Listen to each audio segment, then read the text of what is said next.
மனிதரது உயர்ந்த எண்ணம். எங்களுடைய திருப்பூர் அமர்ஜோதி நகர் அறக்கட்டளையின் தலைவரும் ஆழியாறு அறிவுத்திருக்கோவிலின் அறங்காவலரும் பெருமதிப்பிற்குரிய எஸ்.பி. ஈஸ்வரன் அண்ணா அவர்களது சிந்தனையில் உதித்து இங்கு செயலாக வளர்ந்திருக்கிறது. நான் முதலில் அவரை நன்றியோடு வணங்குகிறேன். அதை விட எனக்கு ஒரு அற்புதமான ரகசியத்தை இன்றைக்கு ஐயா தான் சொன்னாங்க. எண்ணம் தான் அவருடையது. அவரை இடைவிடாமல் தூண்டி தூண்டி செயலுக்கு கொண்டு வந்தது. ஒவ்வொரு ஆணின் வெற்றிக்கு பின்னும் ஒரு பெண் இருக்கிறார்கள் என்பதன் இணங்க வணக்கத்திற்குரிய சகோதரி பாப்பாத்தி அம்மா அவர்கள் தான் சொன்னாங்க. அவர்களுக்கும் முதலில் என் பணிவான வணக்கங்கள். இன்னைக்கு நான் இங்க உங்க முன்னாடி உட்கார்ந்திருக்கேன்னா அதற்கு காரணம் என்னுடைய பெரும் மதிப்பிற்கும் பேரன்பிற்கும் உரிய உடன்பிறவா சகோதரர் திருப்பூர் மாவட்ட நீதிபதி உயர்திரு பாலு ஐயா அவர்கள் தான். ஏன்னா அவர் இல்லைன்னா நிச்சயமா நான் இன்னைக்கு இங்க அவங்க முன்னாடி இருக்க முடியாது. ஒரு அன்போடு நீங்க வரணும்னா கோவிந்த நாயக்கன் பாளையம் கிராமத்தை பார்த்தே கொஞ்சம் வியந்துதான் போனேன். கிராமிய சேவை திட்டம் முடிந்த பிறகு காலையில் 5 மணிக்கு நாங்க தீபம் பயிற்சி வைத்தா அத்தனை பேர் வந்திருந்தாங்க. அதை விட இன்னும் பல மடங்கு என்னுடைய வியப்பு கூடிவிட்டது இங்க வந்து பார்த்த பொழுது. உண்மையில் இந்த கிராம மக்கள் எல்லாம் கொடுத்து வைத்தவர்கள் நினைக்கிறேன். ஏன்னா இந்த அறக்கட்டளையின் தலைவராக ஐயா மதிப்பிற்குரிய பொன்னுசாமி ஐயா அவர்களை அறிமுகப்படுத்திய பொழுது அவர் தலைமை உரை கேட்டு எனக்கு பிரமிப்பா இருந்தது. ஏன்னா இன்று உலகம் முழுவதும் இந்த போரின் பிடியில் சிக்கி தவிக்கிறது. எல்லோருடைய வாழ்க்கையிலும் ஏதோ ஒரு அளவு பாதிப்பு. கேஸ்க்கு பிரச்சனைங்கிறாங்க, இன்னைக்கு பெட்ரோல் டீசல் பிரச்சனைங்கிறாங்க. நாமும் பாதிக்கப்படத்தான் செய்கிறோம். நேரடியாக இல்லை என்றாலும் மறைமுகமாக ஒரு பாதிப்பு. ஆனால் நம் தேசம் எவ்வளவு புனிதமான தேசம் என்பதை அவர்கள் சுட்டிக்காட்டினார்கள். பாருக்குள்ளே நல்ல நாடு பாரத நாடு என்று பாரதி சொன்னது போல மகான்களும் ஞானிகளும் வழி வழியாக தொடர்ந்து இந்த தேசத்தில் அவதரித்து இதை ஒரு புனிதமான தேசமாக உருவாக்கி இருக்கிறார்கள். இன்னும் சொல்ல போனால் மேலை நாடுகளில் எல்லாம் நீங்க எவ்வளவு பணம் சம்பாதிச்சு வச்சிருக்கீங்கிறத பொறுத்துதான் உங்களுக்கு மதிப்பு. ஆனால் நம் தேசத்தில் நாம் யாரை மதித்தோம் என்று பாருங்கள். புத்தர், திருவள்ளுவர், வள்ளல் பெருமானார், அருட்தந்தை வேதாந்தி மகிழ்ச்சி, இவர்கள்கிட்ட எல்லாம் என்ன பேங்க் பேலன்ஸ் இருந்தது? வாழ்க வளமுடன், அறிவு. இந்த உலகம் உய்ய வேண்டும் என்ற ஒரு உயர்ந்த எண்ணம். நான் மட்டும் மகிழ்ச்சியாக மனநிறைவாக இருந்தால் போதாது. இந்த உலகம் முழுவதும் மகிழ்ச்சியாக இருக்க வேண்டும். அதற்குத்தான் அடித்தளமாக ஞானிகள் அவதரித்தார்கள் என்ற ஒரு அழகான தலைமை உரை நிகழ்த்திய இந்த அறிவு திருக்கோவிலை உருவாக்கி தந்த எஸ்.பி. ஈஸ்வரன் ஐயா அவர்களது உடன் பிறந்த சகோதரர் பொன்னுசாமி ஐயா அவர்களை வணங்கி மகிழ்கிறேன். எந்த ஒரு அறிவு திருக்கோவிலோ அறக்கட்டளையோ அல்லது நிறுவனமோ தலைவரை விட செயலாளருக்குத்தான் கூடுதல் மதிப்பு. என்ன காரணம்? செயல் வீரர். அவங்கதான் செயலுக்கு பொறுப்பு. அந்த வகையில் உண்மையில் நம்முடைய அறக்கட்டளையினுடைய ஒரு தவ பயன் நினைக்கிற செயலாளராக கிருஷ்ணன் ஐயா அமைஞ்சிருக்கிறது. ஏன்னா சகோதரர் செல்வராஜ் ஐயா வரும்பொழுது சொன்னாங்க, நான் நிறைய நல்லது செய்திருக்கீங்கன்னு நான் பாராட்டினேன். எத்தனை மரங்கள் நட்டிருக்காரு. நான் விரைவில் இந்த கிராமம் ஒரு சோலையாக வர வேண்டும் அப்படின்னு வாழ்த்துற பொழுது நான் நின்றதற்கே ஐயா கிருஷ்ணன் ஐயா அவர்கள் தான் காரணம் சொன்னாரு. எனக்கு அவர் தான் தூண்டுகோல். அது மட்டும் இல்லை, நம்முடைய அறிவுத்திருக்கோவில் அங்கு எழுப்புவதற்கும் தூண்டுகோலாக அமைந்தது இந்த அறிவுத்திருக்கோவில் தான் என்று சொன்னார். அந்த வகையில் செயலாளர் கிருஷ்ணன் ஐயா அவர்களையும் வணங்கி மகிழ்கிறேன். அதே போல பொருளாளர், இன்னும் இந்த பொறுப்பில் இருக்கக்கூடிய அத்தனை பேருக்கும் இத்தனை அற்புதமான ஒரு கட்டிடம் உருவானது என்றால் ஒற்றை மனிதரது எண்ணம். ஆனால் அதற்கு செயல் வடிவம் கொடுத்ததில் நிறைய பேருக்கு பங்கு இருக்கும். மறைமுகமா கூட நினைச்சிருப்பீங்க, நம்ம ஊர்ல ஒரு நல்லது நடக்கணும் என்று யாரெல்லாம் நினைத்திருந்தாலும் அவ்வளவு பேர் திருவடிகளுக்கும் எனது வணக்கத்தை சொல்லி இன்று இந்த மதிய நேரத்தில் இப்படி அரங்கம் நிறைய அமர்ந்திருக்கும் சான்றோர் பெருமக்களான உங்கள் ஒவ்வொருவரையும் வணங்கி மகிழ்கிறேன். இப்போ நமக்கு சிந்தனைக்கு ஒரு தலைப்பு கொடுத்திருக்கீங்க. குண்டலினி யோகமும் குடும்ப அமைதியும். ஐயா அழகா தலைமை உரையில சொன்னார், உலகத்திற்கு அமைதி வேண்டும்னா அது எங்க இருந்து வரணும்? குடும்பத்தில இருந்து வரணும். அந்த குடும்பம் அமைதியா இருக்கணும்னா தனி மனிதர்கள் அமைதியா இருக்கணும். அருட்தந்தை அவர்கள் இந்த குடும்பம் என்பதற்கு ஒரு வரையறை சொல்கிறார்கள். நீங்க பொதுவா சொல்லுங்க, குடும்பம்னா என்ன? யார் யாரெல்லாம் இணைந்த ஒரு சிறு வட்டம் குடும்பம்னு சொல்லுங்க. கணவன், மனைவி, குழந்தைகள், இருவருடைய பெற்றோர்கள், அவ்வளவுதான். எவ்வளவு தெளிவா இருக்கிறீங்க குடும்பத்தை வரையறை செய்த பொழுது. இதற்கு மேல கூடுதலா யாராவது சொல்ல விரும்புறீங்களா? ஏன்னா என்ன சொல்லியிருக்கீங்க? கணவன், மனைவி, இந்த இருவரது பெற்றோர், குழந்தைகள், அவ்வளவுதானுங்களா? உங்க கூட பிறந்தவங்களுக்குலாம் ஒரு மரியாதையும் மதிப்பும் இல்லையா? ஆனால் நீங்க முதல்ல சொன்ன பதில் தான் சரி. சொன்னது அருட்தந்தை கூட இல்லை, தெய்வ புலவர் திருவள்ளுவரே சொல்றார். என்ன சொல்கிறார்? இல் வாழ்வான் என்பான் இயல்புடைய மூவர்க்கும் நல்லாற்றின் நின்ற துணை. இயல்புடைய மூவர் யார்? இயல்புடைய மூவர் முதல்ல அந்த வாழ்க்கை துணைவர். கணவனும் மனைவியும் சேர்ந்துதான் இந்த குடும்பத்தை நடத்துற பொறுப்பை எடுக்கிறாங்க. உன்னை தரம் பிடித்தேன் வாழ்க்கை ஒளிமயமானதடி, பொன்னை மணந்ததனால் சபையில் புகழும் வளர்ந்ததடி என்கிறார் கவியரசர் கண்ணதாசன். அப்ப இந்த இருவர் தான் அடிப்படை வட்டம், அச்சாணி போன்றவர்கள் ஒரு குடும்பத்திற்கு, அந்த கணவன் மனைவி. அதனாலதான் இந்த உறவுக்கு நாம் அதிகம் அதிகம் மதிப்பு கொடுத்தோம் நம் தேசத்தில். திருவள்ளுவரே அழகாக எழுதுகிறார், எப்படிப்பட்ட உறவு ஒரு கணவனுக்கும் மனைவிக்கும் இடையே உள்ள உறவு.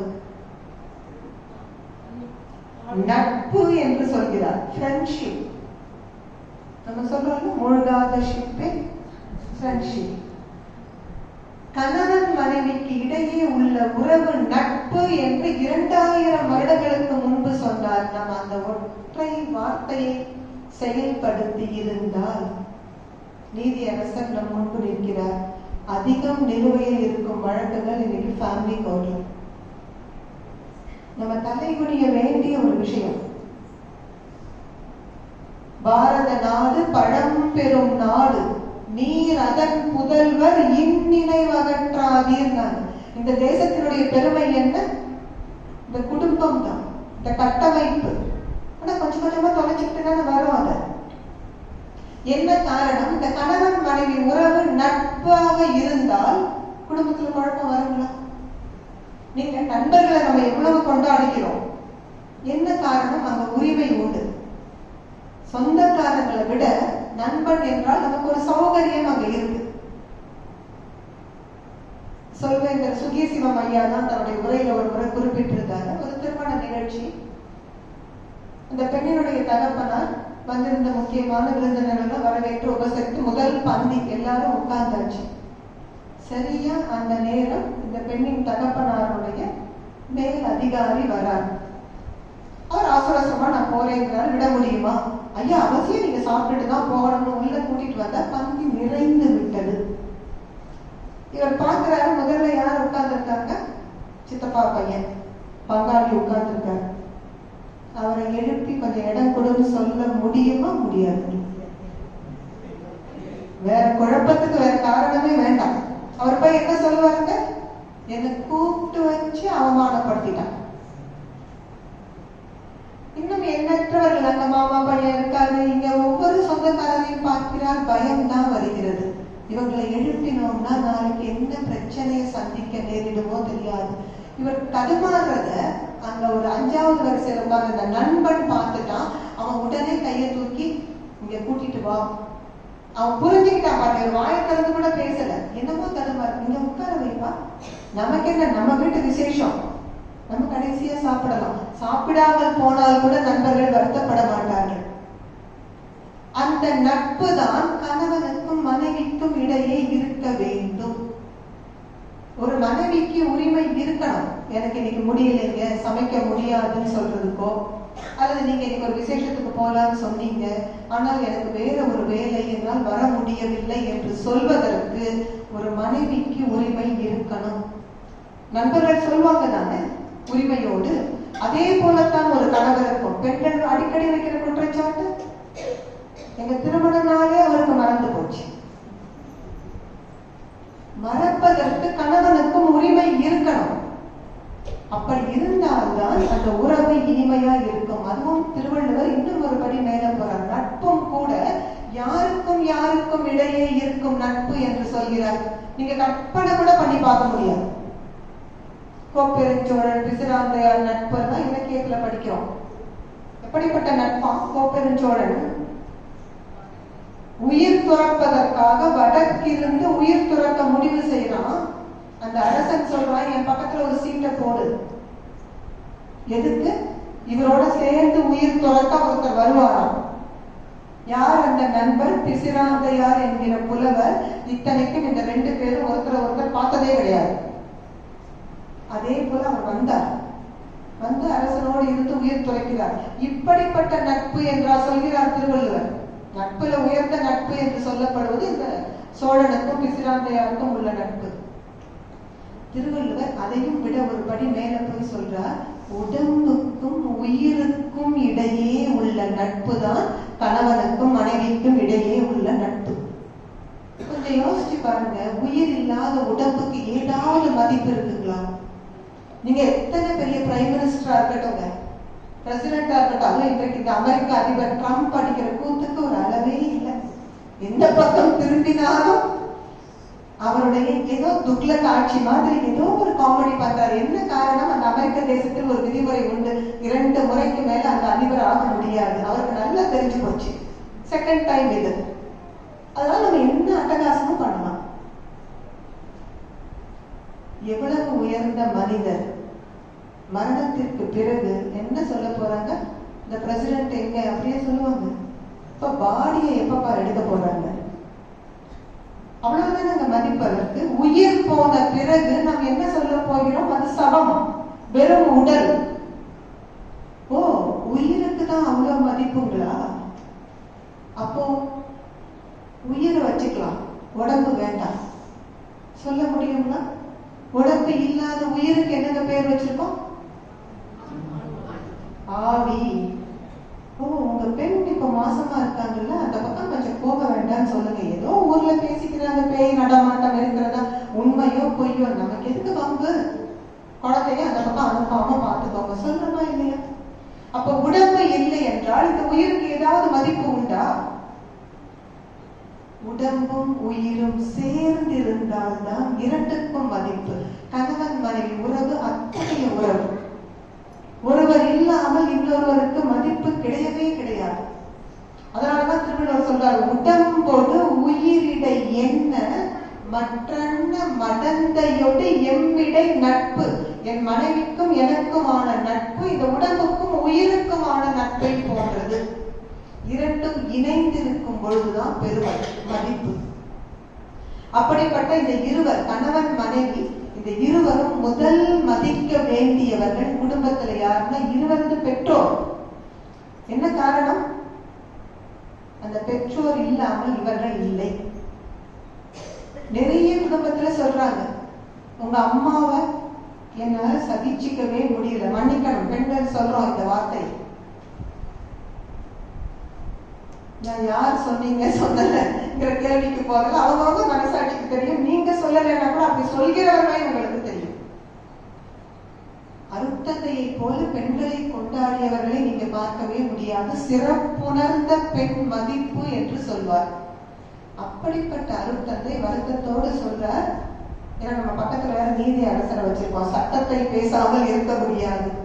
இந்த சட்டங்களை வடிவமைக்கிற பொழுது உலகம் முழுவதும் எப்படி வடிவமைப்பார்கள்? ஒரு சட்டம் இன்னொரு சட்டத்துக்கு முரண்படாமல்,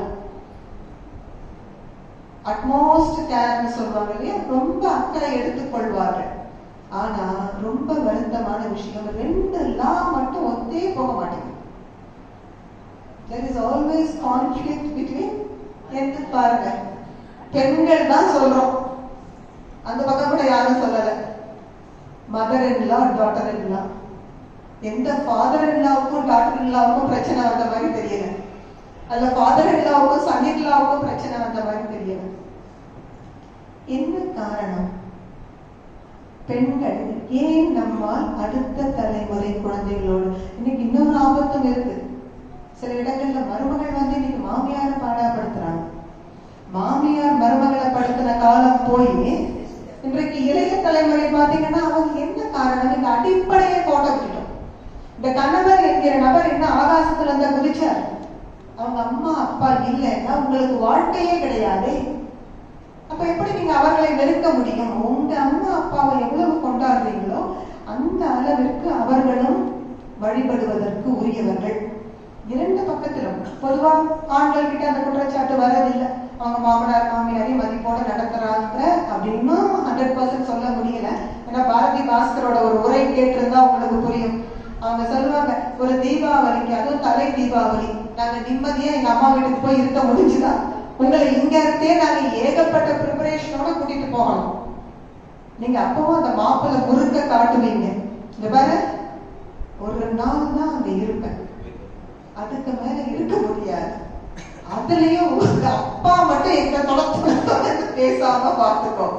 எவ்வளவு கஷ்டம் பாருங்க. இந்த பெண்கள் கூட கூட்டிட்டு போற பொழுதே அவங்க சொல்றாங்க, நாங்க உங்க வீட்டுக்கு கல்யாணம் பண்ணி எங்களோட பிறந்த வீடு, எங்களுடைய பெற்றோர், எங்களுடன் பிறந்தவர்கள் அத்தனை பேரையும் தொடர்ந்துட்டு தானே வந்தோம். ஒத்த மனுஷா இந்த வருஷத்துல ஒரு நாள் ஒரு தீபாவளி பண்டிகை, உங்களை ஒரு 2 நாள் எங்க வீட்டுக்கு கூட்டிட்டு போறோம்னா என்ன கண்டிஷன் போடுறீங்க நீங்க? ஒரு நாளைக்கு மேல இருக்க மாட்டேன், அங்க வந்து அவங்க அப்பா என்னோட பேசக்கூடாது. என்ன நியாயம் இது? அம்மா பாருங்க, வாழ்க்கை வளமுடன். ஆனா உண்மை சகோதரர்கள் தயவு செய்து வருந்த வேண்டாம். Even today this is a male dominated society, no doubt. நீங்க நல்லா பார்க்கலாம், அதை உணர்ந்து கொள்ளலாம். அருட்டத்தை நொந்து போய் சொல்லுவாங்க, நீங்க நம்ம நாடு என்ற வளர்ந்த நாடுகள்ல கூட இன்னமும் பெண்களுக்கு ஒரு 2ஆம் தர குடிமக்கள் நிலைதான் இருக்கு. அதற்கு நான் எப்பொழுதும் ஆண்களை மட்டும் குறை சொல்வதில்லை. நீங்க யோசிச்சு பாருங்க, இந்த ஹால்ல இப்ப ஆண்கள் அதிகமா பெண்கள் அதிகமா? பெண்கள் தான் அதிகம். ஆனால் நாம் ஏன் எந்த பொறுப்பையும் எடுக்க முன் வர மறுக்கிறோம்? அவங்களையே நம்ம குறை சொல்ல முடியாது. சரி, நம்ம டாபிக் டிவியேட் ஆகும், அதை விட்டுடலாம், வாழ்க வளமுடன். நமக்கு குடும்ப அமைதி முக்கியம். இப்போ ரொம்ப ஒண்ணு யோசிங்க, இந்த குடும்பத்துல ஆண் பெரியவரா பெண் பெரியவராங்கிற பேச்சுக்கே இடம் இல்லை. கணவர் ஜெயிக்கிறாரா மனைவி ஜெயிக்கிறாரா என்பது அல்ல நம் நோக்கம். குடும்பம் ஜெயிக்கணும், அதுதான் நமக்கு நோக்கம். ஏன்னா குடும்பம் ஜெயித்தால் மட்டும்தான் குழந்தைகள் உயர்ந்து வர முடியும். அப்ப இந்த குடும்பம் ஜெயிக்கணும்னா கணவன் மனைவி என்கின்ற இந்த உறவு தான் அடிப்படை உறவு, அச்சாணி போன்றது. அதனால்தான் கண்ணதாசன் அழகா எழுதுவார், 1000 உறவுகள் வருவதுண்டு, ஆனால் இதுதான் முதல் உறவு.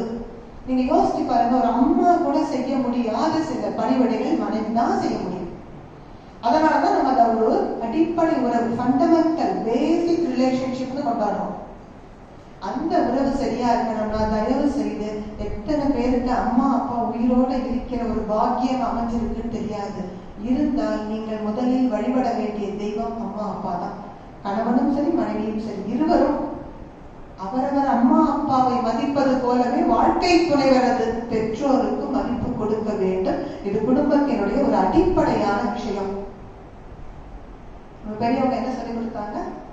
அன்னையும் பிதாவும் முன்னறி தெய்வம். அவங்கதான் கடவுள். நீங்க அந்த கடவுளை அலட்சியப்படுத்திட்டு எத்தனை கடவுளை வழிபட்டாலும் ஒரு பிரயோஜனமும் கிடையாது. நல்லா மனசுல வச்சுக்கோங்க. நான் ஒரு புது கவிதை படித்தேன். அவர் என்ன சொல்றார், ரொம்ப அற்புதமான ஒரு இல்லம். அந்த இல்லம் கட்டி கிரக பிரவேசத்துக்கு எல்லாரையும் கூப்பிடுறாங்க. அந்த இல்லத்திற்கு என்ன பெயர் வைத்திருக்கிறார்? அன்னை இல்லம். அரண்மனை போன்ற வீட்டிற்கு பெயர் அன்னை இல்லம். அந்த அன்னை இருப்பதோ முதியோர் இல்லம். என்ன பிரயோஜனம்? எனவே கணவன் மனைவி பெற்றோர், அதன் பிறகு யார்? இந்த கணவன் மனைவிக்கு பிறக்கிற குழந்தைகள். தயவு செய்து இந்த அடிப்படை வட்டத்தை மனதில் நிறுத்தி கொண்டால் நாம நிறைய பிரச்சனைகளை தவிர்த்துடலாம். இன்னும் சொல்ல போனா கணவன் மனைவி உறவுல விரிசல் கூட வராது. எங்க எதனால விரிசல் வருது பாருங்க. இந்த மனைவி என்ன சொல்றாங்க? உங்க அக்கா என்னை கூப்பிட்டு வச்சு அவமானப்படுத்தினாங்க, நான் அவ்வளவு சீக்கிரம் அதை மறந்துடுவேன்னு நினைச்சீங்களா? எப்போ 10 வருஷத்துக்கு முந்தி நடந்த கதையை இன்னமும் சொல்லி காட்டினால் பாதிக்கப்பட போறது அந்த அக்கா கிடையாது. அவங்க என்னைக்கோ ஒரு ஆட்களுக்கு ஒரு வார்த்தையை சொன்னாங்க, அவங்க அதை மறந்து கூட போயிருப்பாங்க. நாம தானே மனசுல சுமக்கிறோம். இந்த மனசுதான் கெட்டு போகும். அதை விட நமக்கு இப்ப இந்த குடும்பங்கிற அடிப்படை வட்டம் புரிஞ்சிருச்சு. உங்களுக்கு கணவர் முக்கியம், கணவருக்கு மனைவி முக்கியம், இந்த இருவரது பெற்றோர் முக்கியம், உங்க குழந்தைங்க தான் முக்கியம். உதாரணமா நீங்க உங்க குழந்தைய ஒரு படிப்பு படிக்க வைக்கணும்னு ஆசைப்படுறீங்க, டாக்டர் படிக்க வைக்கணும்னு நினைக்கிறீங்க, புத்திசாலி குழந்தை. அந்த குழந்தை என்ன சொல்லுது? அம்மா நான் பயாலஜில சென்டம் வாங்குறேன், அது கரெக்ட் தான், ஆனா எனக்கு பிளட்ட பார்த்தாலே மயக்கம் வருமே, நான் எப்படி டாக்டர் படிக்கிறது? மாட்டேன்னு குழந்தை சொல்லுது. உங்க கூட பிறந்த அண்ணா, அவர் பெரிய மருத்துவர், பீடியாட்ரிஷியன். அவர் சொல்றாரு, ஏமா மருத்துவரை தானே உலகம் கொண்டாடுது, அவன் கிடக்கிறான் சின்ன பையன், அவனுக்கு என்ன தெரியும், 12th தானே முடிச்சிருக்கான், அதெல்லாம் நீ டாக்டர் சேர்த்து. நாங்க முதல் நாள் எத்தனை நாள் டெட் பாடியை பார்த்து மயக்கம் போட்டு விழுந்தோம், அப்புறம் இன்னைக்கெல்லாம் பெரிய மருத்துவரா இல்லையா? இப்போ நீங்க யார் பேச்சை கேட்பீங்க? அண்ணன் பேச்சை கேட்க போறீங்களா, குழந்தை பேச்சை கேட்க போறீங்களா? நீங்க உண்மையா சொல்லணும். பொதுவா எல்லாரும் என்ன யார கேட்பாங்க? அண்ணன் பேச்சு. ஆனா இப்ப இந்த குடும்பம்ங்கிற வட்டம் எதுன்னு சொல்லி கொடுத்திருக்காங்க? பெற்றோர், வாழ்க்கை துணைவர், குழந்தைகள். அப்ப நம்ம யார் பேச்சு கேட்கணும்? தயவு செஞ்சு இதை நல்லா அடிக்கோடிட்டு ஞாபகம் வச்சுக்கோங்க.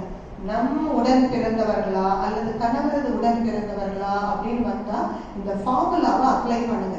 இந்த குடும்பம், எங்கள் குடும்பம் என்பது என் வாழ்க்கை துணைவர், என் மற்றும் அவரது பெற்றோர், எங்கள் குழந்தைகள், இவ்வளவுதான் உங்க குடும்பம். மற்றவங்களுக்கு எல்லாத்துக்கும் மதிப்பு கொடுங்க, வேண்டாம் சொல்லல, நல்ல கூப்பிட்டு உபச்சாரம் பண்ணுங்க. ஆனால் முடிவு என்று வரும் பொழுது இந்த அடிப்படை வட்டத்தில் உள்ளவர்களுக்கு தான் மதிப்பு. உங்க கணவரை பத்தியோ அல்லது உங்க கணவருக்கு சரியான மதிப்பு கொடுக்கல, உதாரணமா கணவர் கோச்சுக்கிறாரா இல்லையா, மனைவிக்கு என்ன சொல்லுவார்? உங்க அண்ணன் பெரிய ஆள் தான், நான் ஒத்துக்கிறேன், அதுக்காக என்ன அவ்வளவு அலட்சியப்படுத்தணுமா? அப்போ மனைவியின் அண்ணன் உங்களுக்கு மதிப்பு கொடுக்கலங்கிறதுக்காக மனைவியை கோச்சுக்காதீங்க. ஏன்னா அந்த அண்ணா என்பவர் தேர்ட் பர்சன் தான். மனைவியா அவரது அண்ணாவா என்று பார்த்தால் அவரது அண்ணாவின் நடவடிக்கைக்காக மனைவியை ஒரு நாளும் நாம் சினந்து கொள்ள கூடாது. இந்த அடிப்படை வட்டத்தை நினைவில் நிறுத்தினால் பாதிக்கு மேல குழப்பம் சரியா போயிடும். ஏன்னா இன்னைக்கு பிரச்சனைகள்லாம் என்ன காரணம்ங்க? இந்த உடன் பிறந்தவர்கள் அல்லது பெரியப்பா பசங்க, சித்தப்பா பசங்க, நமக்கு யாருக்கு முக்கியத்துவம் கொடுக்கணும்னு தெரியல. ஏன் தெரியல? தமிழை படிக்காம விட்டோம். திருவள்ளுவர் சொல்லிக் கொடுத்த உறவு முறை இது. இல்வாழ்வான் என்பான் இயல்புடைய மூவருக்கும் நல்லாற்றின் நின்ற துணை. இப்ப அருட்தந்தை இதை இன்னும் கொஞ்சம் ஃபைன் டியூன் பண்ணி கொடுக்கிறார். அவர் என்ன சொல்கிறார்? எல்லா குடும்பத்திலையும் பிரச்சனை இருக்கத்தாப்பா செய்யும். வீட்டுக்கு வீடு வாசப்படி. பிரச்சனை இல்லாத மனிதர்கள் யாரும் கிடையாது. எந்த குடும்பத்திலும் அது இருக்கும். முதல்ல இந்த யதார்த்த உண்மையை நம்ம உணர்ந்துக்கணும். நாம ஒரு ஆபாச கோட்டை கட்டுறோம், ஒரு கற்பனை உலகத்தில் வாழ்கிறோம். என்ன நினைக்கிறோம்? அப்படி ராமனும் சீதையும் போல. ஏன் ராமனுக்கும் சீதைக்கும் பிரச்சனை வரலங்க? பாதி நாள் அவங்க சேர்ந்தே இல்லை. திருமணமான கொஞ்ச நாள்ல சீதையை ராவணன் கடத்திட்டு போனா, திரும்ப வந்தாங்க, யாரோ ஒருத்தன் குறை சொன்னான்ட்டு மறுபடியும் அவங்கள வனவாசம் அனுப்பியாச்சு. 2 பேர் சேர்ந்து இருந்தால் நிச்சயம் பிரச்சனை வரும். என்ன காரணம்? இந்த கணவன் என்பவர் பிறந்து வளர்ந்த சூழ்நிலை வேற, மனைவி என்பவர்கள் பிறந்து வளர்ந்த சூழ்நிலை வேறு. அப்ப இருவர் இணையும் பொழுது அங்க நிச்சயமாக கருத்து வேறுபாடுகள் வரத்தான் செய்யும். அருட்தந்தைகிட்ட ஒரு முறை கேட்டாங்க, சுவாமிஜி கணவன் மனைவி நடுவில் சண்டை, பிரச்சனை வந்தாச்சு, யார் விட்டு கொடுக்கணும் நீங்க சொல்லுங்க சுவாமிஜி, நாங்க கேட்கிறோம். யார் விட்டு கொடுப்பது நீங்க சொல்லுங்க. என்னங்க? வாழ்க வளமுடன். எவ்வளவு புத்திசாலிகள் நிறைந்த சபை இது. ஏன்னா உண்மையில் நான் இப்ப சொன்ன மாதிரி அருட்தந்தை பெண்கள் கொண்டாடுபவர். அதனால பெண்கள் எதிர்பார்த்து காத்திருக்கிறோம். சுவாமி நிச்சயமா நம்ம பக்கம் தான் சப்போர்ட் பண்ணுவார். அவர் சொல்லுவார் ஆண்டு, ஏன்னா அருட்தந்தை அதை செய்தவர். ஆழியார் அறிவு திருக்கோவில் எத்தனை பேர் வந்திருக்கீங்க? ஆழியார் அறிவு திருக்கோவில் எவ்வளவு அற்புதமான அறிவு திருக்கோவில் அது. இன்றைக்கு நீங்கள் பார்க்கிற ஒரு காட்சி அது. முதலில் ஆழியார் அறிவு திருக்கோவில் எழுப்புவதற்கு இடம் கொடுத்த ஆண்டு 1984. பொள்ளாச்சியினுடைய அருட்செல்வர் மகாலிங்கம் ஐயா 10 ஏக்கர் எடுத்து கொடுக்கிறார். அப்போ அருட்தந்தையால் உருவாக்க முடிந்த கட்டிடம் என்பது இன்றைக்கு விஷன் ஆபீஸ் இயங்குகின்ற வரலாறு குடில். அந்த குடில்ல சுவாமிஜி தங்கி இருப்பாங்க. இன்றைக்கும் ஃபவுண்டேஷன் கோர்ஸ் நடக்கிற அந்த கட்டடம் தான் வகுப்பு. ஒரே ஒரு ஹால். இந்த அளவுக்கு சௌகரியமான அழகான ஒரு ஹால் கிடையாது. சும்மா ஏசி ஷீட் மேல போட்ட ஒரு ஹால். நாங்கெல்லாம் இங்க இருந்து பெட்டு கட்டி எடுத்துட்டு போவோம். அந்த ஹால்ல தான் நாங்க ராத்திரி ஆனா அந்த பெட்ஷீட்டை விரிச்சு தலையை வச்சு தூங்குவோம். காலையில சுருட்டி அப்படியே அந்த மூலையில அந்த பெட்டெல்லாம் வச்சுட்டு நடுவுல உடற்பயிற்சி செய்யறது, அங்கதான் உட்கார்ந்து தியானம், அருட்தந்தையின் உரை அங்கதான், எல்லாம் அந்த ஒரு ஹால் தான். இவ்வளவுதான் இடம். டைனிங் என்று ஒரு சின்ன ஒரு குடிசை மாதிரி ஒரு ஓலை போட்ட ஒரு இடம். அப்ப அருட்தந்தை என்ன சொல்லுவாங்கன்னா, ஆண்கள் பெண்கள் ஒரே சமயத்துல சாப்பிடுறதுக்கு வசதி பத்தாது. அப்ப சுவாமி சொல்லுவாங்க, இந்த பெண்கள் எப்பவுமே வீட்டுல கடைசியா சாப்பிடுறாங்க, எல்லாருக்கும் உணவு கொடுத்து. இன்னைக்கு கொஞ்சம் அந்த பழக்கம் மாறி வருது. அதெல்லாம் வரவேற்கத்தக்க மாற்றம். ஏன்னா கணவர் வருவதற்கு லேட் ஆகும்னாக்க இன்னைக்கு சகோதரிகள் சரி அவர் வரட்டும், நம்ம சாப்பிட்டு எடுத்து வைக்கலாம், அதற்கெல்லாம் சந்தோஷப்படுங்க.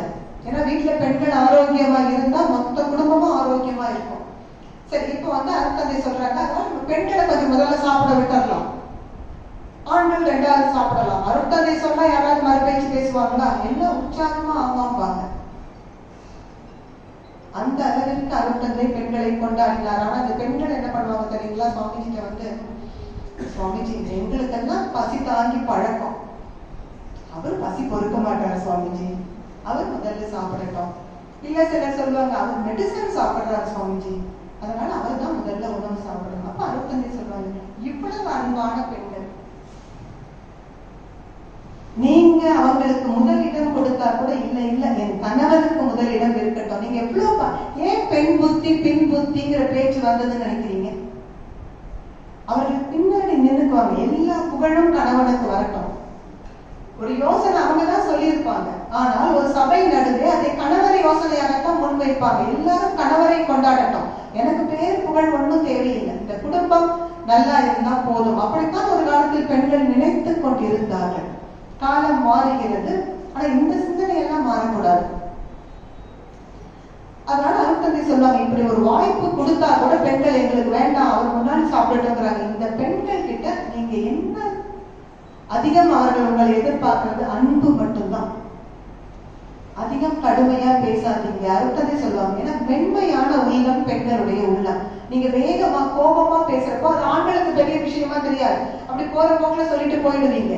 ஆனா அந்த பெண்ணுடைய மனசு அதை தாங்காது, திரும்ப திரும்ப அதையே சிந்திச்சு சிந்திச்சு அவங்களுடைய மனம் பாடுபடும். அதனாலதான் நம்ம எனக்கு என்ன சொல்றோம், நான் எனது வாழ்நாளில் யாருடைய உடலுக்கும் மனதுக்கும் துன்பம் தர மாட்டேன். இப்படி எப்பொழுதும் பெண்களை கொண்டாடுவதால் பெண்கள் நாங்க நினைப்போம், சுவாமிஜி நிச்சயம் நமக்கு தான் சப்போர்ட் பண்ணுவார், பிரச்சனை ஆண்கள் தான் கொஞ்சம் விட்டு கொடுங்களேப்பா, என்ன கெட்டு போச்சுன்னு சொல்ல போறார் நாம நினைப்போம். ஆண்கள் என்ன நினைப்பாங்க, பெண்களுக்கு விட்டு கொடுக்கறது பழக்கம்.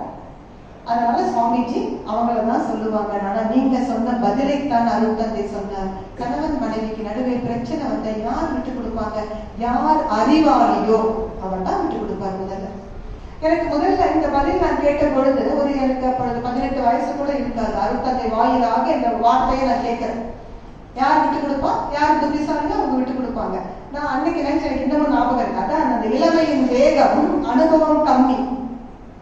எங்க அப்பா கிட்ட சொல்றேன், சுவாமிஜி சோ ஸ்மார்ட், எவ்வளவு டிப்ளமேட்டிக்கா ஒரு சூழ்நிலையை சமாளிச்சுட்டாரு, அறிவாளிகள் விட்டு கொடுக்கணும் அப்படின்னு சொல்லிட்டு போயிட்டாரு. பொதுவா அவர் தப்பிச்சுக்கிட்டாருப்பா அப்படிதான் நீங்க சொன்னேன். ஆனா நீங்க யோசிச்சு பாருங்க, நமக்கு அறிவு உயர்ந்தால்தான் புரிகிறது, அறிவாளிகளால் மட்டும்தான் விட்டு கொடுக்க முடியும்.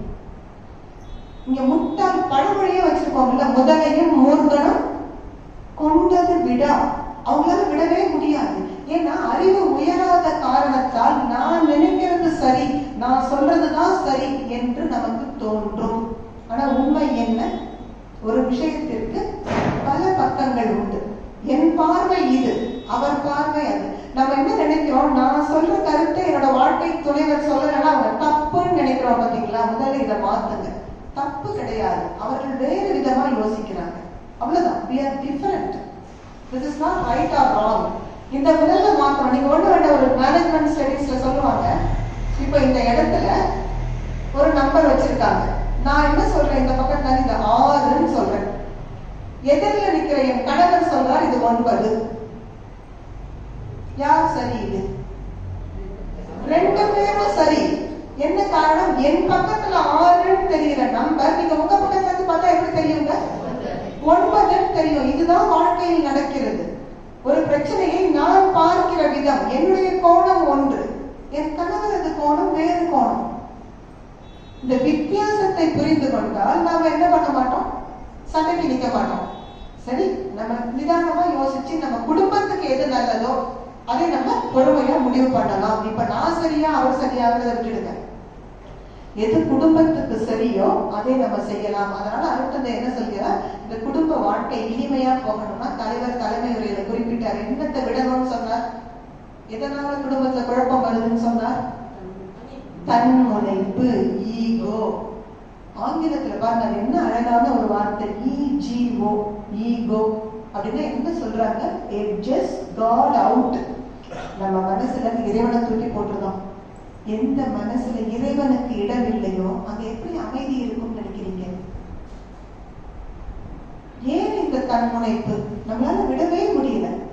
நான் தான் பெரியவன், நான் தான் பெரியவன், எப்பொழுதும் எதிலும் நான் சொல்றது நடக்கணும், நான் சொன்னது சரி.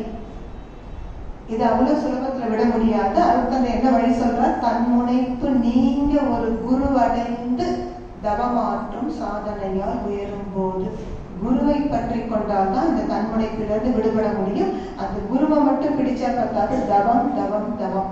அதனால திருவள்ளுவர் சொன்னார், தவம் செய்வார் தம் கருமம் செய்வார். நம்ம மற்றவங்களை அதிகாரம் பண்றதுக்கு விரும்ப மாட்டோம். யார் ஒருவர் தவம் செய்தாலும் மற்றவரை மதிக்க கற்றுக்கொள்வோம். அங்க நிச்சயமாக அமைதி இருக்கும். அப்ப அதை சொல்ற 3 காரணங்கள் ஒரு குடும்பத்தில் அமைதி இல்லாமல் போவதற்கு. என்ன காரணம்? முதல்ல குறை கூறுகிற பழக்கம். இந்த குறை சொல்ற பழக்கத்தை விடுங்க. ஒரு அழகா ஒரு இடத்துல சுவாமி சொல்லுவாங்க, ஒரு இனிமையான சங்கீதம். நீங்க MS சுப்புலட்சுமி அம்மாவோட ஒரு குறையொன்றும் இல்லை மறைமூர்த்தி கண்ணா பாட்ட அமைதியா ரசிச்சு கேட்டுட்டு இருக்கீங்க. இப்போ தெரு வழியா ஒரு பறை அடிக்கிற அந்த மேல சத்தம், உச்ச ஸ்தாயில பறை அடிச்சுட்டு போனா இந்த இசை உங்களால கேட்க முடியுமா? அருட்தந்தை சொல்றார், இதே போலதான் நீங்கள் எத்தனை நற்குணங்கள் நிறைந்தவராக இருந்தாலும் இந்த குறை காணும் பழக்கம் ஒண்ணு உங்களோட அத்தனை நல்ல குணத்தையும் போக்கிவிடும். எப்படி ஒரு மென்மையான இனிய சங்கீதத்தை கேட்க முடியாமல் இந்த பறை ஓசை தடுக்கிறதோ, அது போல உங்க அத்தனை நல்ல குணத்தையும் இந்த குறை காணும் பழக்கம் அடக்கிவிடும். பறை ஒலியால் சங்கீதம் பயனற்று காண்பதை போல் குறை காண்போர் அறிவில் நற்குணங்கள் பயனற்று இருக்கும். இன்னொரு இடத்துல மகரிஷி சொல்வாங்க, நிறைவாக அமைதியோடு வெற்றி கண்டு வாழ நில உலகில் மக்களிடம் அன்பு காட்ட வேண்டும். குறை காணும் பழக்கத்தை விட்டுவிட்டு நல்ல குணங்களையே பாராட்டும் பண்பு கொள்ள வேண்டும். அன்பு இருக்கிற இடத்துல குற்றம் பெருசா தெரியுங்களா? எங்க குற்றம் பெருசாகிறது? அன்பு இல்லாத பொழுது. நம்ம பழமொழி வச்சிருக்கோம் கிராமத்துல, மாமியார் உடைச்சா மண் சட்டி, மருமகள் உடைச்சா என்ன, மகள் அதே தப்ப பண்ணுவாங்க. நீங்க வீட்டுல பாருங்க, மருமகளும் இருக்காங்க மகளும் இருக்காங்க. இந்த மகள் காலையில 6 மணிக்கு எழுந்து சமையல் அறைக்கு வரலன்னா நம்ம என்ன சொல்லுவோம்? சின்ன குழந்தை பாவம், அம்மா வீட்டுல தானே வந்து அவன் என்ஜாய் பண்ண முடியும், தூங்கட்டும். அதே மருமகள் எழுந்து வரலன்னா புள்ள வளர்த்த லட்சணத்தை பாரு, இன்னமும் தூங்குது. இது சொல்லலாமா? ஏன் சொல்கிறோம்? அதான் பெரியவங்க சொல்ற, அன்பை அதிகப்படுத்த அதிகப்படுத்த நமக்கு குறைகள் பெருசா தெரியாது. யாழினிது குடலினிது என்பதம் மக்கள் மழலை சொல் கேளாதவர். அந்த குழந்தை என்ன பேசுறதுன்னே புரியாது. ஆனா அம்மா அப்பா என்ன சொல்லுவாங்க? அவர்களுக்கு அது ஒரு வீணையின் இசையை போல இருக்கும். என்ன காரணம்? அன்பு. அன்பு இருக்கிறதால அந்த குழந்தை வந்து அது வளருதுன்னு சொல்ல மாட்டோம், அது மழலை, அதை கேட்டு ரசிப்போம். ஆனா 3வது மனுஷங்க ஒன்னும் புரியலைங்க. அதனாலதான் அன்பை வளர்த்துக் கொள்ளுங்கள். அன்பிருக்கும் நெஞ்சத்தில் இந்த குற்றம் குறைகள் பெரிதாக தெரியாது. சோ ஒரு குடும்பத்தில் அமைதி இருக்கணும்னா நீங்க முதல்ல செய்ய வேண்டிய விஷயம், டோன்ட் கமெண்ட். குறை சொல்லவே சொல்லாதீங்க. வாழ்த்து கொடுங்க, நிச்சயமா மாறி வருவாங்க. நான் வந்தது தான் படிச்சேன், என்ன அழகா எழுதி வச்சிருக்கீங்க. வாழ்த்தி வாழ்த்தி எப்பேற்பட்டவர்களையும் நண்பர்களாக மாற்றிவிட முடியும், அவர்களுடைய செயல்களை திருத்தி விட முடியும் என்றால் உங்க வாழ்க்கை துணைவரை திருத்த முடியாதா என்ன? எப்பேற்பட்டவர்களையும் தெரியுங்க. இவரோ இறைவனே எனக்கு வாழ்க்கை துணைவராக வந்த வரம். வாழ்த்துங்கள், குறை சொல்லாதீங்க. குறை சொன்னா அவங்க மனசு சுருங்கி போயிடும். அப்புறம் எங்க அவங்க திருத்துறது? அடுத்த விஷயம், டோன்ட் கமாண்ட் சொல்லுவாங்க. அதிகாரம் பண்ணவே பண்ணாங்க. ஏன்னா அது ஒரு இனிமையான உறவு. இந்த உறவில் எதற்கு அதிகாரம்?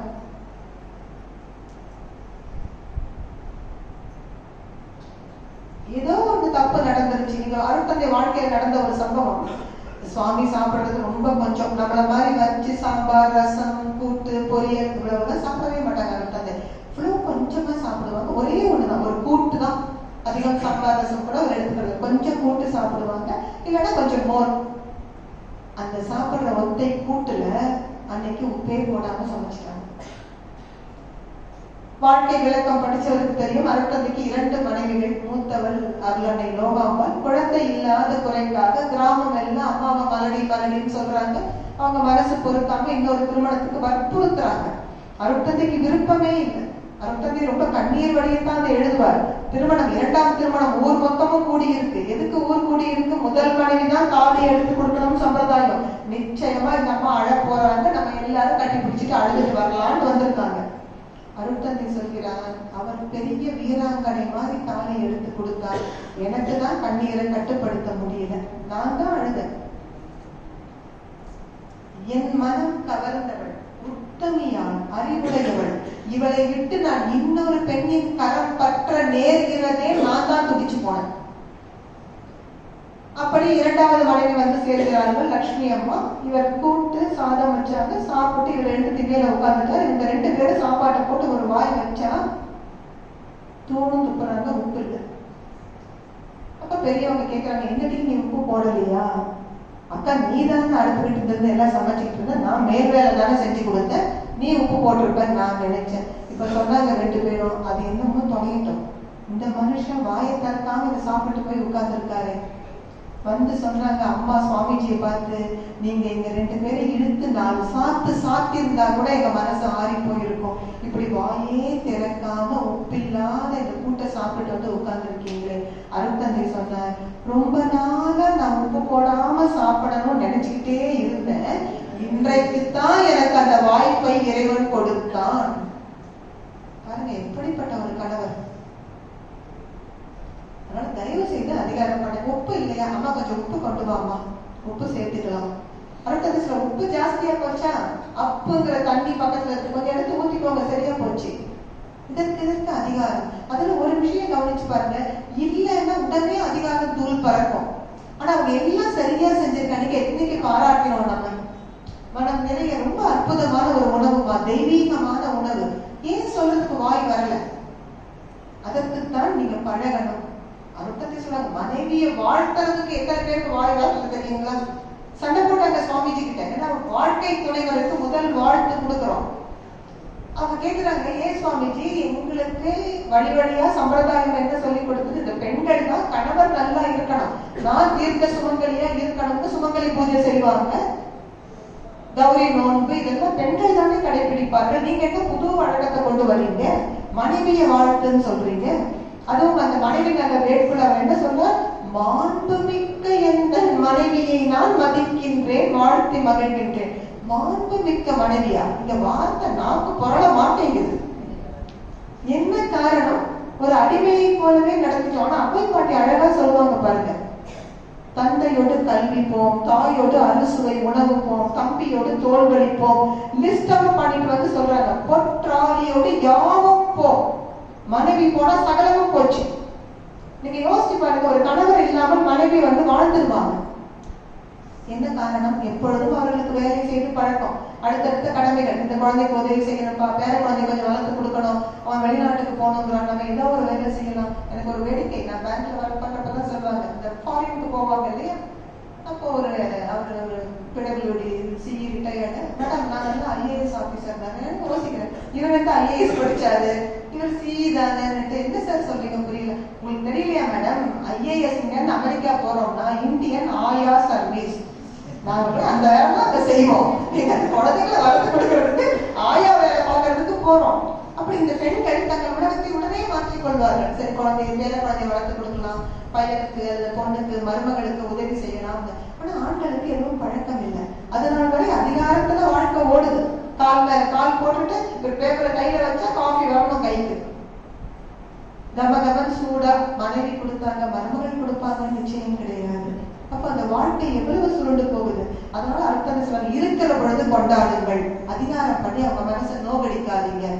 என்ன இப்ப கெட்டு போச்சு, உப்பு பத்தல, கொஞ்சம் கேளுங்க, வாங்கி போட்டு சாப்பிடலாம், ஒரு தப்பும் இல்லை. ஆனா நீங்க அப்படி செய்யறப்பதான் அந்த மனைவியின் மனம் ரொம்ப ரொம்ப யோசிக்கும். இனிமேல் இந்த தப்ப நான் செய்யவே கூடாது, திருந்துவதற்கு ஒரு சந்தர்ப்பம் கொடுக்கிறீர்கள். நீங்க கத்துற பொழுது அவங்க செஞ்ச தப்பு மறைஞ்சு போயிடும். இந்த மனுஷனை என்ன செஞ்சாலும் திருப்திப்படுத்த முடியாது. எத்தனை நாள் நான் வாய்க்கு ருசியா சமைச்சு கொடுத்துருக்கேன், என்னைக்காவது வாயை திறந்து பாராட்டி இருக்காரா? ஒரு குறைன்னா மட்டும் வேகமா சொல்லுவார். இப்படித்தான் அவர்களை அது யோசிக்க தூண்டும். அதனால அடுத்த என்ன சொல்றாங்க, அதிகாரம் செய்யாதீர்கள். குடும்ப அமைதியை பாதுகாக்கணும்னா மூன்றாவது விஷயம் நம்ம விட்டு விட வேண்டியது டோன்ட் டிமாண்ட் சொல்வார். நிர்பந்தம் கொடுக்காதீர்கள். பாருங்க, ஒரு 3ஆம் கிளாஸ் படிச்ச ஒருத்தர் சொல்றார், don't comment, don't command, don't demand. என்ன நிர்பந்தம் கொடுக்கிறோம்? இப்ப பாரதி பாஸ்கர் பேச்சுல சொன்ன மாதிரி, நான் வருவேன், ஆனா உங்க அப்பா என்கிட்ட தொடக்க கூடாது. அல்லது நீ எங்க அம்மா ரொம்ப கெஞ்சினாங்கப்பா, இன்னும் ஒரு நாள் சேர்ந்து இருக்கலாம், இதெல்லாம் ஒத்து வராது, போனமா வந்தமா இருக்கணும். இது நிர்பந்தம். செய்யாதீங்க. பெண்களும் நாம ஒன்னும் சலைச்சவங்க இல்லை. நாம என்ன சொல்லுவோம், இந்த தீபாவளிக்கு நான் உங்க அம்மாவை பார்த்துட்டு வரணுமா, சரி எனக்கு ஒரு வைர நெக்லஸ் வாங்கி கொடுத்தீங்கன்னா நான் வருவேன். சொல்லணும் இல்லைங்களா? இதுதான் நிர்பந்தம். எனக்கு நீங்க இதை செஞ்சீங்கன்னா நான் அதை செய்வேன். இது என்ன பிசினஸ்? உறவு. இதுல என்ன நீங்க நிர்பந்திப்பது? உறவு என்றால் நீங்களே கொடுப்பவராக இருங்கள், அன்பை கொடுத்து கொண்டே இருங்கள். கொடுக்கிற இடத்துல இறைவன் நம்மளை வச்சிருக்கானே மகிழ்ச்சியோட கொடுங்க. இதுல என்ன ஒப்பீடு? இந்த வீட்டுல எப்பவுமே நான் தான் விட்டு கொடுக்கணுமா? விட்டு கொடுப்பதால் நீங்கள் அறிவாளி என்பதை நிரூபித்துக் கொண்டே வருகிறீர்கள். அதனால 3 விஷயங்கள் விட்டுடணும். அருட்தந்தை பின்பற்றுவதற்கு 3 விஷயம் சொல்கிறார். நாம் அதை ரொம்ப மனசுல வச்சுக்கணும். அது என்ன 3 விஷயம் என்றால், விட்டு கொடுத்தல், சகிப்புத்தன்மை, தியாகம்.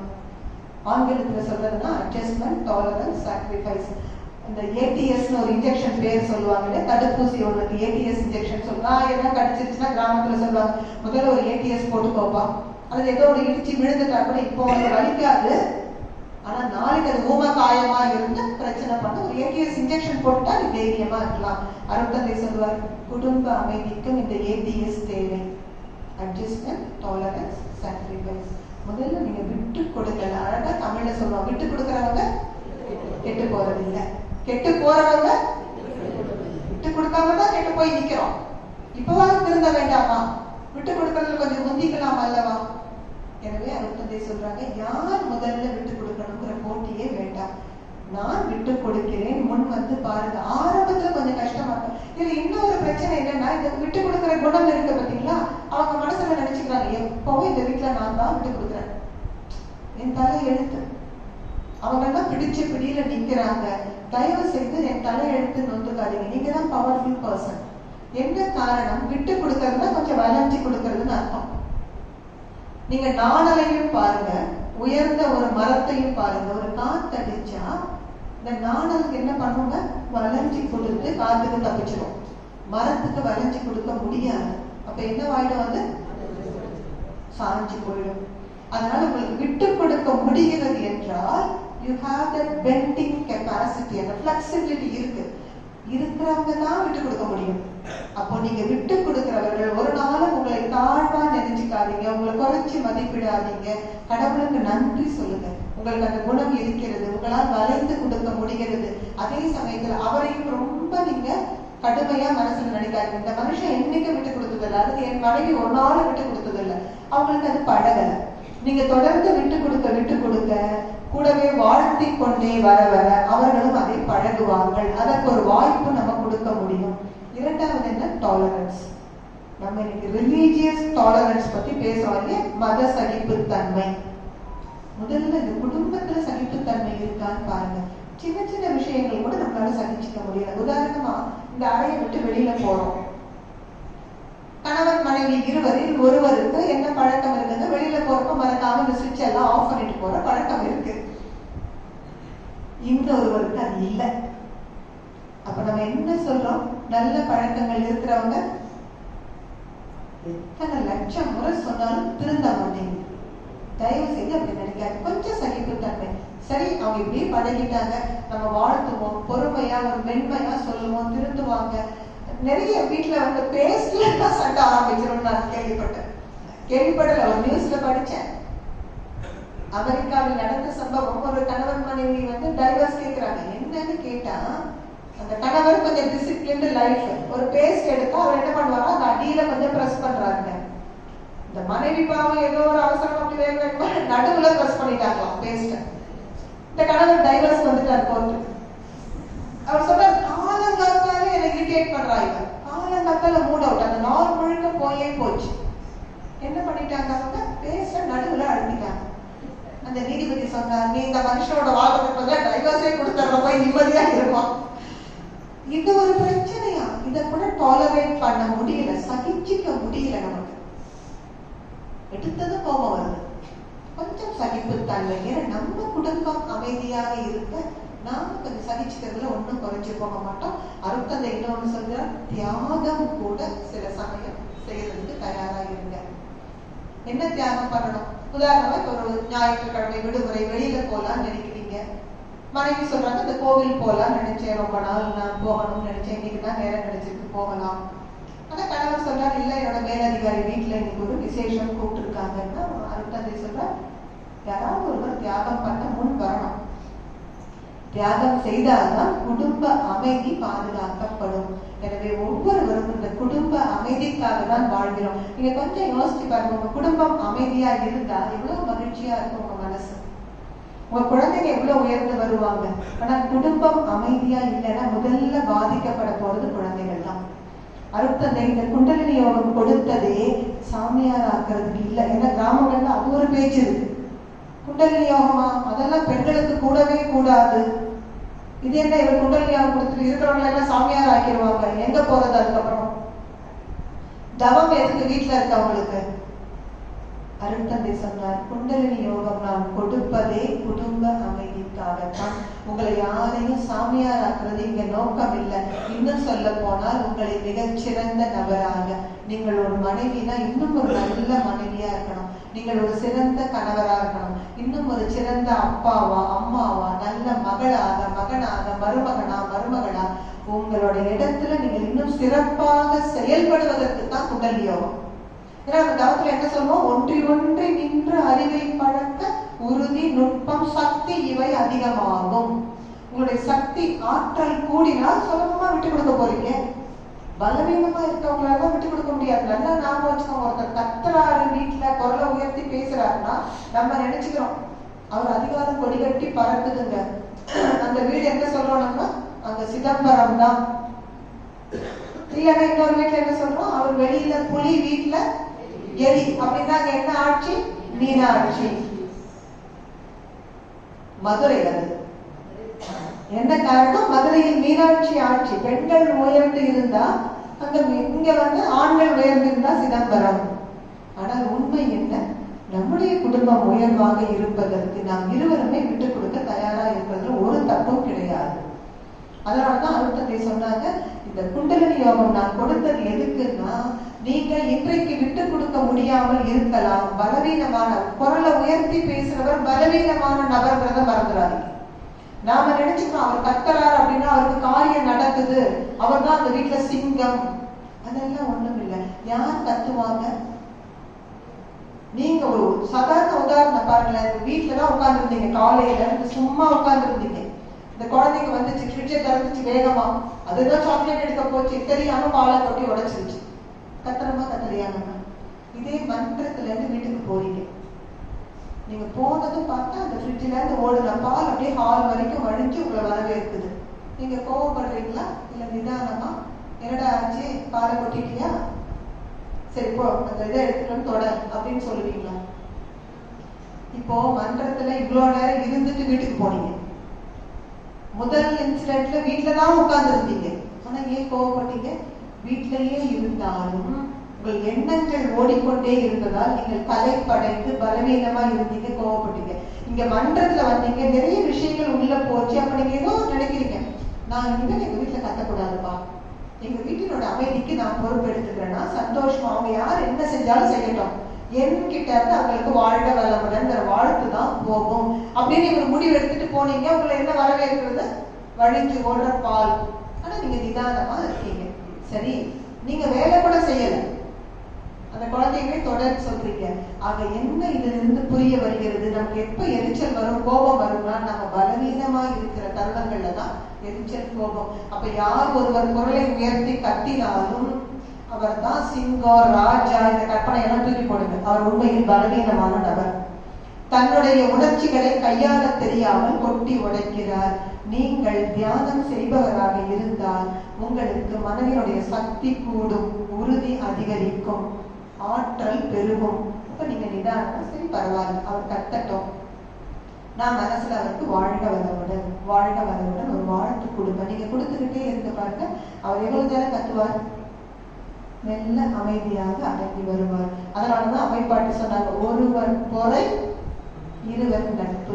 ரெண்டு பேருக்கு நடுவில் உறவு சரியா இருக்கிறதுக்கு நம்ம நினைக்கிற மாதிரி எப்பவும் நானே விட்டு கொடுக்கறதா, அந்த மனுஷன் கொஞ்சம் மாறினாதானே இந்த உறவு இனிமையா இருக்கும் நினைக்காதீங்க.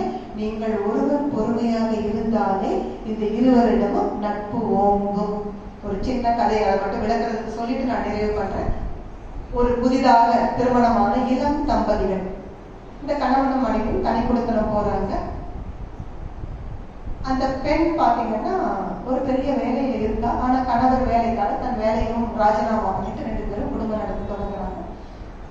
இந்த பையன் நான் வந்து சொன்ன மாதிரி ரொம்ப ஒழுக்கமான ஒரு பையன்.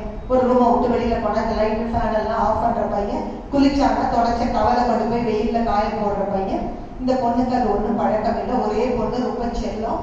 அதனால என்ன பண்ணுவாங்க, அங்கங்க போட்டுருவா. காலையில் நியூஸ் பேப்பர் படிச்சானா அது அப்படியே ஹால்ல விரிஞ்சு கிடக்கும். இந்த பையனை சொல்லி சொல்லி பார்க்கலாம், இவனுக்கு எரிச்சல் வரும், வந்ததும் கத்துவான். இவன் வரும்பொழுது நினைச்சிட்டு வருவான் ஆபீஸ்ல இருந்து, சரி அவன்கிட்ட கத்தவே கூடாதுப்பா, நம்ம அன்பா பேசணும்னு நினைச்சிட்டு வருவான். ஆனா வந்து பார்த்தா அவன் காஃபி குடிச்ச டம்ளர் அந்த ஹால்ல டேபிள் மேல அப்படியே இருக்கும். உடனே அவனுக்கு பிபி ஏறும், கத்த ஆரம்பிப்பான். இப்படியே போகும். இந்த பொண்ணு பொறுமை இழந்து போயிடுவா. இது என்னடா வாழ்க்கை, இது நரகம் மாதிரி இருக்கு. அடுத்த நாள் இவன் ஆபீஸ் போனதுக்கு அப்புறம் தன்னோட பெட்டியெல்லாம் எடுத்து வச்சு பேக் பண்ணிடுறான். சூட்கேஸ் எடுத்துட்டு புறப்படுவா. அந்த பக்கத்து வீட்டுல ஒரு வயசான பாட்டி குடி இருப்பாங்க.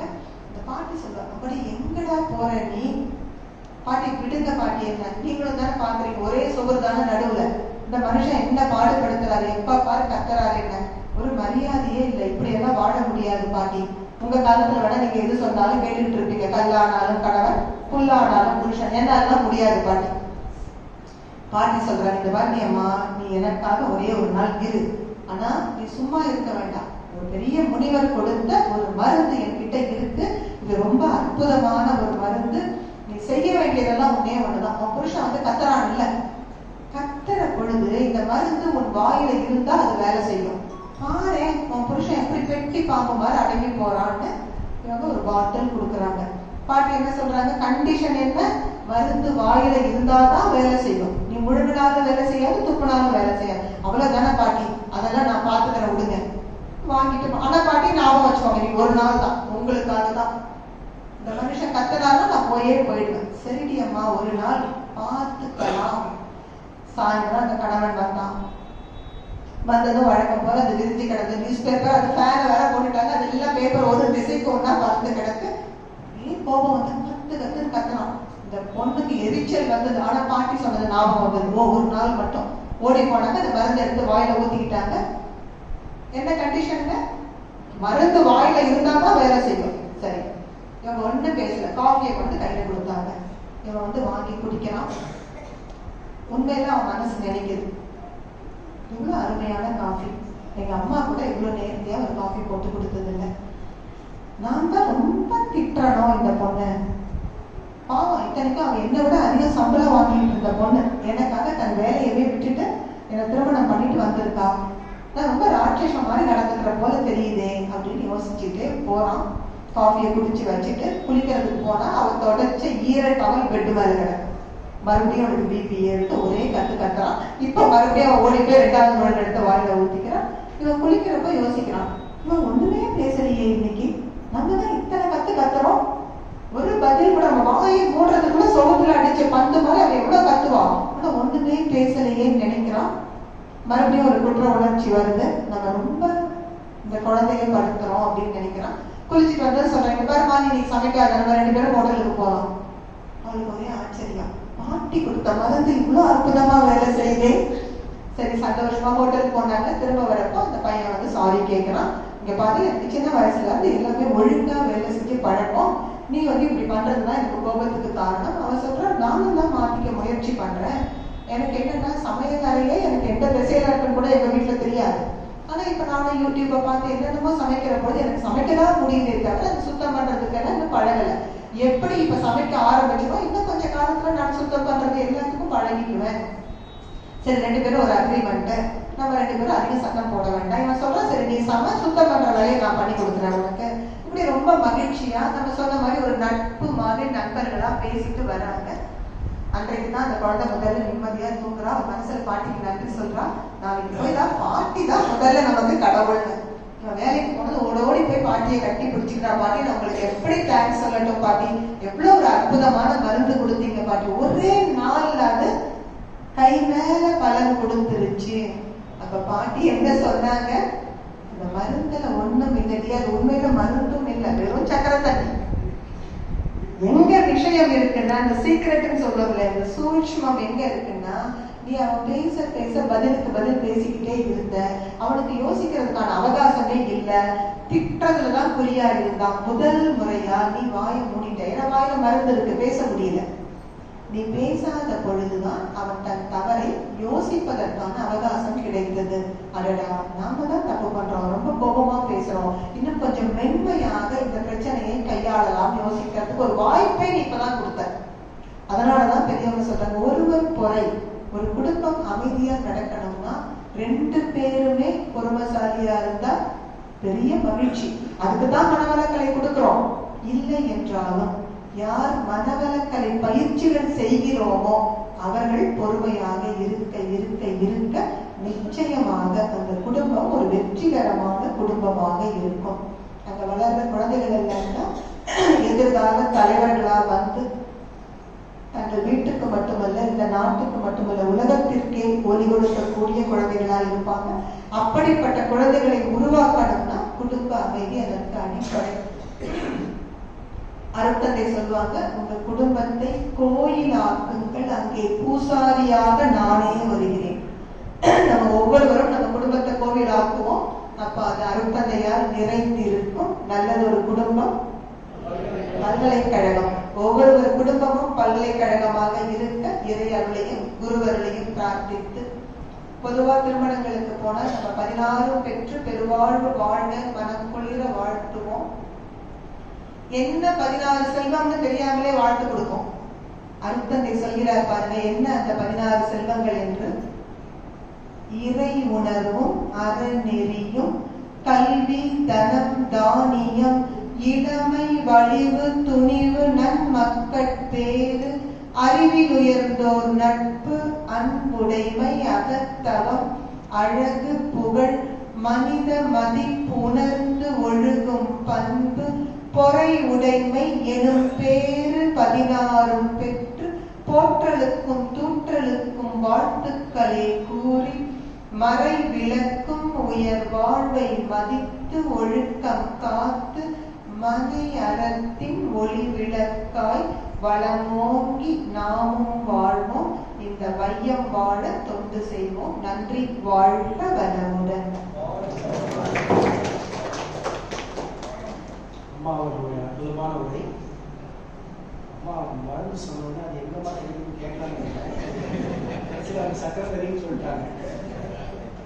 வேற வழி இல்லை. ஆனால் அதுக்கு அற்புதமான சொல்யூஷனே கொடுத்தாங்க. ஒருவருக்கொருவர் விட்டு கொடுத்தது தான் ஒரு மிகச்சிறந்த வழின்னு சொல்லிட்டாங்க. நீங்கள் நீதிமன்றத்துலாம் வந்து பார்த்தீங்கன்னா அவ்வளோ கொடுமையாக இருக்கும். இதுக்கெல்லாம் டைவர்ஸ் போடுவாங்கன்னு இப்படியெல்லாம் காரணமாக நிஜமாவே காப்பில சர்க்கரையிலாம் டைவர்ஸ் இருக்குதா, அல்லது சேட்கரை அதை ஏற்கனவே சொல்லியிருக்காங்க. பட்டுப்புறவை கட்ட சொன்னாங்க மாமியார்னு சொல்லிட்டு கொடுமைப்படுத்தினாங்கன்னு சொல்லிட்டு கேஸ். அதுக்கு இன்னொரு காரணம் என்னன்னு கேட்டீங்கன்னா, நான் முதல்ல முஸ்லீமில் ஒரு நீதிபதியாக ஒரு குடும்ப பிரச்சனை. அவர் வந்து ஹஸ்பண்ட் வந்து ஒரு கவர்மெண்ட் காலேஜில் ப்ரொஃபஸராக இருக்காங்க, பேராசிரியர். அந்த அம்மா பிஹெச்டி படிச்சுட்டாங்க. அந்த வேலைக்கு போனேன். ஒரு 2 வருஷம் இருந்தது அவங்க பிரச்சனை. நான் கூப்பிட்டு கொஞ்ச நேரம் அவங்களுக்கு அட்வைஸ் பண்ணுறேன். எப்படி நீங்கள் சேர்ந்து வாங்க, எப்படி விட்டு கொடுக்கணும்னு எல்லாம் சொல்லிவிடுவேன். சரிங்க சரிங்கன்னு சொன்னாங்க. நீங்கள் போய் என்ன பண்ணுறீங்கன்னா 1 hour என்கிட்ட வேண்டாம், தனியாக போய் 2 பேர் உட்காந்து யார் மேலே தப்பு, நம்ம இனிமேல் எப்படி வாழலாம்னு சொல்லி டிஸ்கஸ் பண்ணுங்கன்னு நாங்கள் அனுப்பிச்சு வச்சேன். அனுப்பிச்சு வச்ச உடனே வெளியே இருந்து பயங்கர சத்தம். இது என்ன ரொம்ப போச்சு, நம்ம தான் அனுப்பிச்சு உடனே அந்த பியூரை கூப்பிட்டு என்னப்பா விஷயம் கேட்டாங்க. அங்கே வெளியே அந்த பொண்ணோட அப்பா இருந்தாங்க. என்ன சொல்லியிருக்காரு, ஏம்மா உனக்கு சாப்பாடு போட்டு இந்த 1 வருஷமா வீட்டில் வச்சுட்டு இருந்தேன், ஜட்ஜி சொன்னான்னு சொல்லிட்டு அவன் கூட சேர்ந்து பேசிட்டு போறேன். இப்ப பெற்றோரும் ஒரு காரணமாயிட்டாங்க. இப்படி சொன்னாங்களா, வா நம்ம வக்கீல் இருக்காரு பார்த்துக்கலாம். நான் ஒரு அவினாசியில் இருந்து ஒரு கேஸ் பார்த்தேன். என்னன்னு பார்த்தீங்கன்னா 2 பேர் வருவாங்க, கேஸ் முடிக்க மாட்டாங்க. பயங்கர குற்றச்சாட்டு, கணவன் மனைவி குற்றச்சாட்டு நடந்துகிட்டே இருக்கு. பரிசோடு பேசி பார்த்தோம், ஒன்றும் நடக்கல. சரி இந்த வேட்டு கேஸ் நடக்கும்னு சொன்னா அது வெட்ட வெளி, கோர்ட்டு ரூம் மட்டும்தான், வேற ஹால் கிடையாது, மரத்தடி தான் இருக்கு. அவினாசி வந்தவங்களுக்கு தெரியும், அந்த கோர்ட்டு பக்கத்துல தாலுகா ஆஃபீஸ், இந்த மரங்கள்லாம் நிறையா இருக்கு. அங்கே போய் எல்லாம் நின்றுட்டு இருக்கும்போது அவங்க 2 பேரும் போய் நின்றுட்டு இருப்பாங்க. வாய்தா கேஸ் நடத்த மாட்டாங்க. ஆனால் ஈவினிங் வரணும், எடுத்துலையும் நாங்கள் நடத்தணும்னு சொல்லிட்டு போயிடுவோம். நாங்கள் எடுத்து வச்சிருக்கோம்னு சொன்னால் நாங்கள் கேஸ் எடுத்து வச்சுருவோம். எப்போ வக்கீல் வராங்களோ அப்போ எடுத்துருவோம். அவங்க 2 பேரும் ஈவினிங் மணிக்கணக்காக பேசிக்கிட்டே இருப்பாங்க.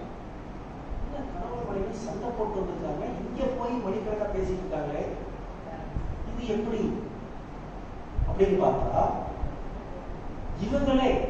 இவங்களுடைய வக்கீல் சொல்லி, தயவு செய்து காலையில் பொழுதா வரணும், கேஸை வாய்தா வாங்குங்க, நாங்கள் 2 பேரும் இங்கே தான் சந்திச்சுக்கணும்னு சொல்லியிருக்காங்க. அப்போ அவங்களுடைய பெற்றோர், நீ அவங்களோட சேர்ந்தே வரக்கூடாது, இவங்க அந்தெல்லாம் என்னை அவமானப்படுத்தினா நீ அவங்களோட சேர்ந்தே வரக்கூடாது. இப்படி கோர்ட்டுக்கு வந்து பார்த்தீங்கன்னா தான் தெரியும் நம்ம காரணம்லாம் ஒரு காரணமும் இல்லை. என் மனைவிக்கு தான் சொல்லுவேன், நம்ம கோர்ட்டுக்கு வந்து பாரு, நம்ம போடுற சண்டைக்கு நம்ம டெய்லி 100 டைவர்ஸ் பண்ணிக்கணும், இப்படியெல்லாம் டைவர்ஸ் பண்ணிக்கிறாங்க. ஒரு ஆகச்சிறந்த உரை, நமக்கெல்லாம் ஒரு அற்புதமான உரை, உடல் யோகமும் கொடுப்பாங்க, ரொம்ப அற்புதமாக சொன்னாங்க. இதை நம்ம கடைபிடிக்கும். நம்ம வாழ்க்கையில் மட்டும் இல்லாமல் எல்லோருடைய வாழ்க்கையிலும் அமைதியை கொண்டு வருவதை கூறி அண்ணா அவர்கள் மைக்கோவர்கள்